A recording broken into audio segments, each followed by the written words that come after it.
Important disclaimer: all characters depicted in this video are fictional and are over the age of 18.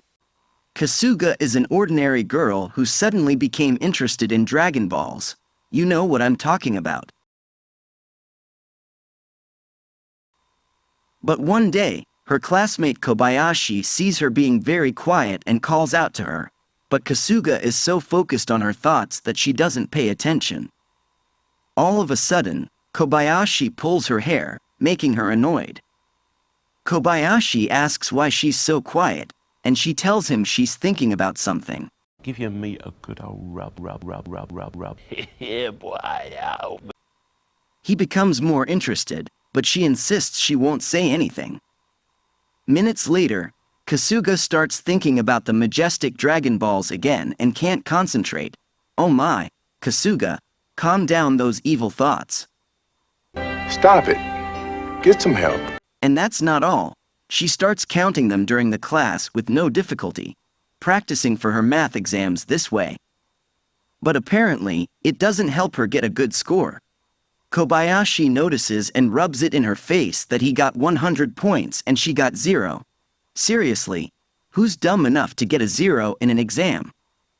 But she says she has many worries, which is why she's not focused on exams.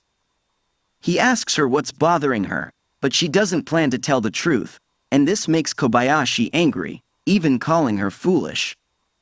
She responds that she'll get a better score than him on the next exam. So, Kobayashi proposes a deal. Whoever gets the lowest score will do whatever the winner says, and she agrees. And here begins Kasuga's tough training to finally see the majestic Dragon Balls. After studying so much, Kasuga and Kobayashi show their exams to see who's the winner. But to everyone's surprise, they both get 100 points and it's a tie. So, they decide that each will do what the other asks. Kobayashi goes first and asks for Kasuga's eraser. Seriously, what a pure mind this guy has, not like you. She's surprised but gives him her eraser. Then, it's Kobayashi's turn, and to everyone's surprise, he asks to see her limited edition Dragon Balls. It's usually the other way around. But Kobayashi refuses, as they're collectibles and nobody can see them. So, Kasuga gets upset and starts hating Kobayashi. But for some reason, she feels sorry and decides to show him the balls. Well, here's a summary of what happened next.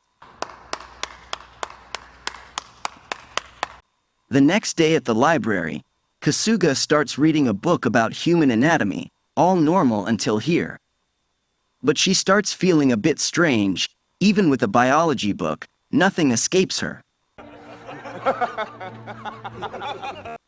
Not forgetting what happened the day before, she wonders if Kobayashi would be willing to do it again. Suddenly, she sees something in the book that surprises her. What could it be? Then, Kobayashi asks if she has an umbrella and if she doesn't mind sharing it. She agrees, and they leave together. How lovely the youth is. While walking under the rain, Kobayashi asks why she's so quiet. She responds that what they did yesterday isn't right and they should repent. She didn't say that, but I'm saying it here. YouTube won't feed me if I don't. Well, we continue. And then, what Kasuga saw in the book is that if you do the unmentionable, a new life is created, as if the stork brought. Kobayashi is surprised and says that's impossible, and they should stop doing those things. But Kasuga disagrees and starts crying. Then she says that doing it once more wouldn't hurt anyone. So, they go to her house to make a creature of the Lord, again. I don't know. Then, we jump 1 year ahead, and we see Kobayashi running and remembering a dream he had of Kasuga playing the flute, as expected. Along the way, he meets Kasuga, and she says it's strange to see him there, making him blush. Later, they realize that if they don't run, they'll be late for school, so Kobayashi goes ahead. As we see, Kasuga has grown a bit, just a bit. Got him! And Kobayashi notices it and gets a little shy.